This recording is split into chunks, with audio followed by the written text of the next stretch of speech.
नमस्कार बच्चों। मैं रिगजिन छोंडोल आप लोगों को हिंदी 9वीं कक्षा की जो नव भारती है उसमें से बेटा U3 का जो सिलेबस है वो है एक कविता है यमराज की दिशा, वो मैं आज आप लोगों को पढ़ाऊंगी। तो इसमें यमराज की दिशा जो है ये लिखी है श्री चंद्रकांत देवताले जी ने। और इसमें हम हमेशा क्या करते हैं, मैं आप लोगों को अगर एक सलाह दूं तो हमेशा पाठ शुरू होने से पहले आप लोग क्या करना कि उस चैप्टर का या उस पाठ का जो कठिन शब्दार्थ है वो आप पढ़कर एक नोटबुक में हो सके तो आप लिख लीजिए। अगर आपको कठिन शब्दार्थ जब समझ आ गया तो जब आप पाठ पढ़ेंगे तो तब आप लोगों को समझने में और भी आसानी होगी। तो हम कैसे करते हैं, जो कविता है उसको हम पहले जीवनी करनी होती है। उस पाठ के कवि हैं हो गए या लेखक हो गया, उनकी जीवनी हम करनी होती है। जीवनी में उस कवि के या लेखक के बारे में बताया जाता है, जिसमें उनका जन्म कहाँ हुआ था, उनके माता पिता या कब उन्होंने कौन से साल में शिक्षा कहाँ से की और उन्होंने क्या क्या रचनाएं की, वो आप लोगों को याद रखनी होती है। और अगर उस कवि को कुछ पुरस्कार मिले हैं तो वो पुरस्कार जो हैं कौन से हैं वो याद करना होता है। और उनकी मृत्यु जो है कब हुई थी वो हम जीवनी में करते हैं। उसके बाद पाठ में करना होता है जीवनी के बाद सार जो हुआ, समरी हुआ कि उस कविता का या उस कहानी का सार समरी जो है करना होता है। उसके बाद हम करते हैं बेटा सप्रसंग सहित व्याख्या बच्चों। तो सप्रसंग व्याख्या के बाद अभ्यास के जो प्रश्न उत्तर हैं वो करते हैं। और उसके बाद 9वीं कक्षा से कुछ वेरी शॉर्ट क्वेश्चन आंसर्स, वस्तुनिष्ठ प्रश्न उत्तर कहते हैं, वो भी उसी पाठ या जीवनी के आधार पर आता है। तो आप वस्तुनिष्ठ प्रश्न उत्तर भी आप लोगों को करना पड़ेगा। तो सबसे पहले मैं जो आज के कविता है, आज की जो कविता है वो है यमराज की दिशा। तो यमराज की दिशा के जो कवि हैं वो हैं श्री चंद्रकांत देवताले। तो उनकी जीवनी के बारे में मैं थोड़ा सा बताती हूँ। तो श्री चंद्रकांत देवताले का जन्म जो है वो 7 नवंबर 1936 यानी कि 1936 में गांव जौलखेड़ा और ज़िला बैतूल, ये मध्य प्रदेश में है। तो बच्चों यहाँ पर इनका जन्म हुआ और इन्होंने प्रारंभिक जो शिक्षा है वो जो है यहीं से की और उच्च शिक्षा हायर एजुकेशन जो कहेंगे वो उन्होंने इंदौर से किया। उसके बाद उन्होंने पीएचडी की हिंदी विषय में, हिंदी सब्जेक्ट में पीएचडी की जो उपाधि है वो सागर विश्वविद्यालय से, यानी सागर विश्वविद्यालय सागर से, वहाँ से उन्होंने पीएचडी की। और इनके पिता का नाम था बेटा बेनी राम देवताले और माता का नाम था श्रीमती कांतिमती देवताले। और अब उनकी रचनाओं के बारे में अगर मैं बताऊं तो कुछ रचनाएं प्रसिद्ध जो हैं वो याद रखिए, जैसे कि उन्होंने लिखा हड्डियों में छिपा ज्वर, दीवारों पर खून से, लक्कड़ बग्गा हंस रहा है, भूकंप तप रहा है, पत्थर की बेंच, इतनी पत्थर रोशनी, उजाड़ में संग्रहालय। तो ये जो थी उनकी रचनाएं हैं। और इनकी रचनाओं का जो है अनुवाद हुआ, ट्रांसलेशन जो है हमारे बाकी जो भाषाएं हैं उनमें भी उनका ट्रांसलेशन अनुवाद हुआ और विदेशी भाषाओं में भी इनकी लेखन है, जो कविताएं हैं उनका अनुवाद किया गया है। और इनके लेखन में ज़्यादातर क्या होता है, चंद्रकांत देवताले जी का जो लेखन है या कविताएं हैं वो बहुत ही मार्मिक यानी कि इमोशनल वाले और सामयिक, सामयिक हुआ इस युग के समय के अनुसार लिखे जाने वाला लेखन, वो लिखते हैं ज़्यादातर। और उन्होंने ज़्यादातर जो है मानवीय संवेदनाओं से इनका हृदय जो है, दिल जो है भरा हुआ है। हमेशा इनके लेखन से सीधा संबंध गांवों में, कस्बों में या निम्न मध्य वर्गीय जो आम जाति हैं, आम जो गरीब लोग हैं, उनके बारे में वो ज़्यादा प्रेमपूर्ण भाव रखते हैं। तो उनके बारे में वो अपने लेखन में ज़्यादा जिक्र करते हैं, ज़्यादा उनके बारे में लिखते हैं। और उनकी पुरस्कार, उनको बहुत सारे पुरस्कारों से सम्मानित किया गया, जैसे कि माखनलाल चतुर्वेदी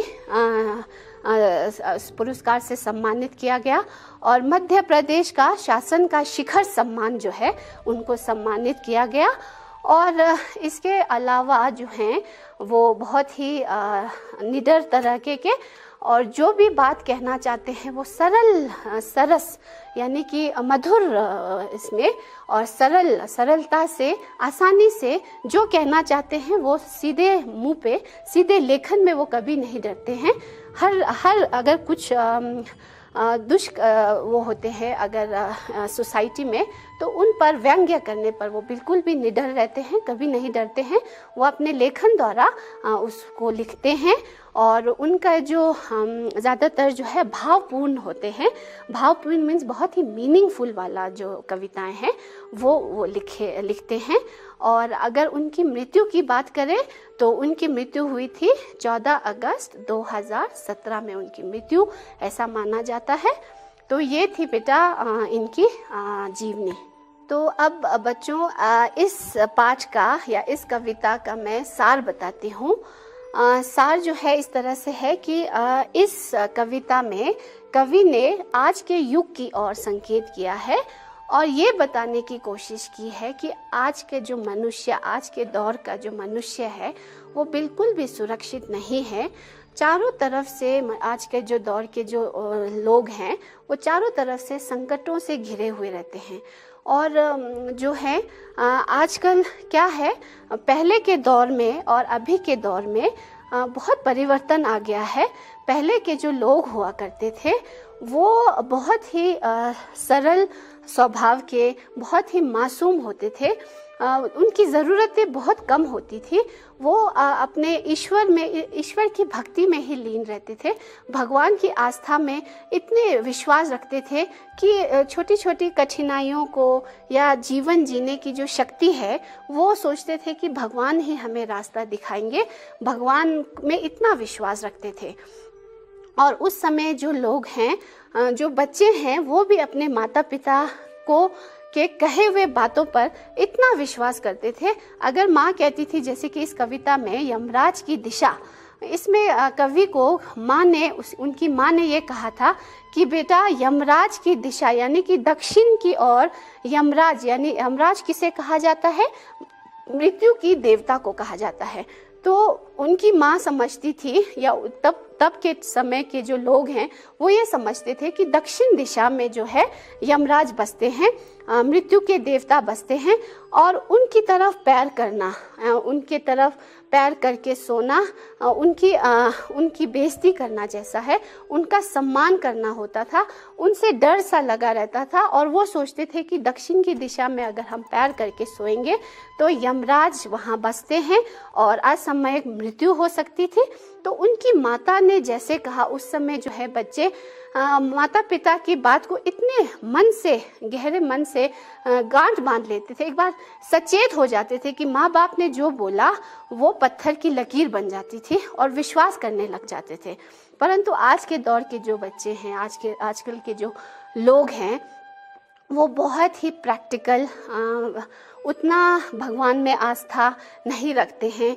आजकल तो कवि कह रहे हैं कि हर जगह ही दक्षिण दिशा है, यानी कि हर जगह ही साम्राज्यवाद एक दूसरे को जो है सीढ़ी बनाकर चढ़कर शोषक जो है, शोषितों का, शोषक वर्ग का, जो कमज़ोर वर्ग हैं, जो गरीब हैं, जो कमज़ोर, उनको शोषण करते हैं और उनको शोषण करते हुए अपना फ़ायदा उठाते हुए हर तरफ ही महल अट्टालिकाएं बनाकर, यानी कि ऐसा लगता है कि यमराज की जो महल है वो सिर्फ दक्षिण दिशा में नहीं, आजकल के जो ज़माने में हर तरफ ही दक्षिण दिशा बन गई है, हर तरफ ही यमराज बसते हैं। आजकल की दुनिया ही हिंसा और नफरत और मृत्यु के जो चिन्ह हैं वो हर तरफ फैला हुआ है। मानवीय जो मानवता की जो मूल्य हैं, जिससे मानवता, ह्यूमैनिटी, वो सब भूल गए हैं। बस अपनी तरक्की जो है, आधुनिकता मीन्स मॉडर्नाइजेशन, आधुनिकता के उस पर चढ़ते जा रहे हैं, बढ़ते जा रहे हैं, जीवन मूल्यों को भूलते जा रहे हैं, जीवन शक्ति को बिल्कुल ख़त्म कर दिया है। तो इस साल में उन्होंने ये बताया है, और उन्होंने ये भी बताया है कि मौत के चिन्ह जो है हर जगह फैले हुए हैं और हर जगह ही यमराज बसे हुए हैं। तो ये है बेटा इस कविता का सार। अब हम कठिन शब्दार्थ करते हुए प्रसंग सहित इनकी व्याख्या करेंगे। तो इस कविता में जो कठिन शब्दार्थ आएंगे उनका मैं पहले आपको शब्दार्थ जो है बता देती हूँ। जैसे कि ये जो कविता है इसमें ईश्वर का अर्थ हुआ बेटा भगवान, जताती का अर्थ हुआ प्रकट करती, बर्दाश्त का अर्थ हुआ सहन, क्रोध का हुआ गुस्सा, समझाइश का हुआ समझाना या फायदे का हुआ लाभ, छोर का हुआ किनारा, और जिधर मीन्स जिस तरफ। तो ये थे कठिन शब्दार्थ जो इसमें आएंगे। ये जो कविता है बहुत ही सरल है, हमारी आम भाषा में लिखी हुई कविता है। आशा है आप लोगों को बहुत अच्छी लगेगी, इसमें कुछ मुश्किल नहीं है। तो मैं अब एक एक करके इनकी पंक्तियों को समझते हुए इनकी अर्थ बताती हूँ, व्याख्या बताती हूँ। उससे पहले हम अगर प्रसंग करेंगे तो थोड़ा सा आइडिया प्रसंग का मैंने पहले भी आप लोगों को बताया हुआ है। प्रसंग में हम क्या करते हैं, जो कविता जहाँ से कौन से किताब से लिया गया है, कौन से पाठ से लिया गया है, इसके कवि कौन है और उस कविता में मेन जो है भाव यानी क्या बताया गया है वो प्रसंग में लिखते हैं। तो जैसे कि अगर हम यमराज की दिशा कविता का प्रसंग अगर मैं कहूँ तो हम लिखेंगे, प्रस्तुत पंक्तियाँ जो हैं हमारी पाठ्य पुस्तक नव भारती 9वीं कक्षा की यमराज की दिशा कविता से संकलित की है। इसके कवि जो हैं श्री चंद्रकांत देवताले जी हैं। इस कविता में उन्होंने यमराज की दिशा यानी कि दक्षिण दिशा में जो है मौत के यानी मृत्यु के जो देवता हैं वो बसते हैं। उनकी माँ ने उनको समझाया था कि दक्षिण की ओर पैर करके नहीं सोना है, उस पर ज़्यादातर व्यंग्य किया है, बताया गया है। तो अब एक एक पंक्तियों को मैं पढ़ती हूँ। तो पहली पंक्तियाँ हैं, माँ की ईश्वर से मुलाकात हुई या नहीं कहना मुश्किल है, पर वह जताती थी जैसे ईश्वर से उसकी बातचीत होती रहती है और उससे प्राप्त सलाहों के अनुसार जिंदगी जीने और दुख बर्दाश्त करने के रास्ते खोज लेती है। तो यहाँ पर बहुत ही आसान है, आपको समझ में भी आ रहा होगा। तो यहाँ पर कवि कह रहे हैं कि ये मेरा कहना जो है बहुत मुश्किल है, मैं पक्का नहीं कह सकता, मैंने अपनी आँखों से तो नहीं देखा कि सच में मेरी माँ की जो है ईश्वर से, भगवान से मुलाकात होती थी कि नहीं, सच में मेरे माँ जो है भगवान से मिलती थी कि नहीं, उस पर तो मैं नहीं कह सकता। पर इतना ज़रूर मेरी माँ जताती थी, इतना ज़रूर माँ को देखने से ये प्रकट होता था, ये लगता था कि ज़रूर ही माँ का ईश्वर से बहुत बड़ा रिश्ता है। इतना अंदर मतलब विश्वास करती थी, इतनी आस्था से ईश्वर को मानती थी कि वो सोचते थे कि वो सारे जो जीवन जीने के जो तरीके हैं वो जो है सलाह जो है वो भगवान उनको देते थे।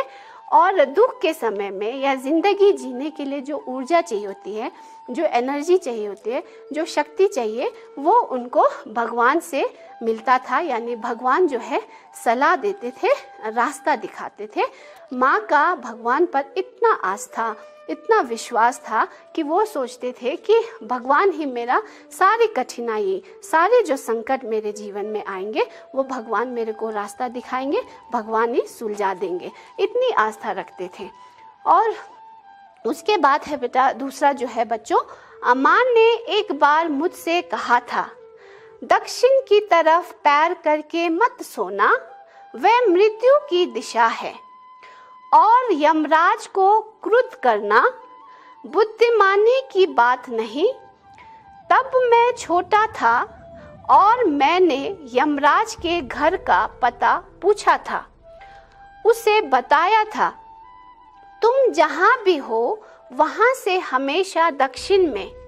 तो यहाँ प्रस्तुत पंक्तियों में ये कहा जा रहा है कि हाँ, कवि जो है पुरानी बातों को याद करते हुए कह रहे हैं, हाँ, माँ ने मुझे एक बार समझाया था, मुझे ये बताया था, ये मुझे सुझाव दिया था कि बेटा कभी भी दक्षिण की तरफ, दक्षिण दिशा, डायरेक्शन जो है उस तरफ पैर करके कभी भी मत सोना। कि वह क्या सोचती थी, क्यों दक्षिण की तरफ पैर करके नहीं सोना? क्योंकि दक्षिण की तरफ जो है मृत्यु की दिशा है, मृत्यु हो सकती है। क्यों मृत्यु हो सकती है?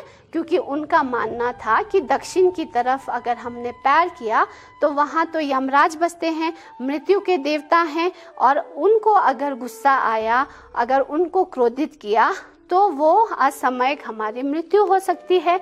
तो उनसे पंगा लेना तो ठीक नहीं है। इसलिए वो सोचते थे, कहते थे कि यमराज को क्रुद्ध करना यानी क्रोधित करना यानी गुस्सा करना बिल्कुल भी बुद्धिमानी की बात नहीं है। तब जब ये बातें इनकी माँ ने कहा था तो वो कहते थे कि मैं छोटा था। तब ये जब बातें मेरी माँ ने मुझे समझाया था तो मैं तो बहुत छोटा था। तो मैं तो ये भी सोचने लग गया कि हाँ, सच में दक्षिण दिशा में जो है यमराज बसते हैं। मैं डरने लगा, मैं और सचेत हो गया और मतलब ध्यान से रखने लगा कि मेरे पैर कभी दक्षिण की तरफ ना जाएं। और ये भी मैं पूछने लग गया था कि माँ, यमराज का जो पता है घर का वो किस तरफ है, कहाँ से मुझे यमराज के घर का पता मिलेगा, और तुम जहाँ भी हो वहाँ से हमेशा। और माँ ने मुझे क्या बताया था?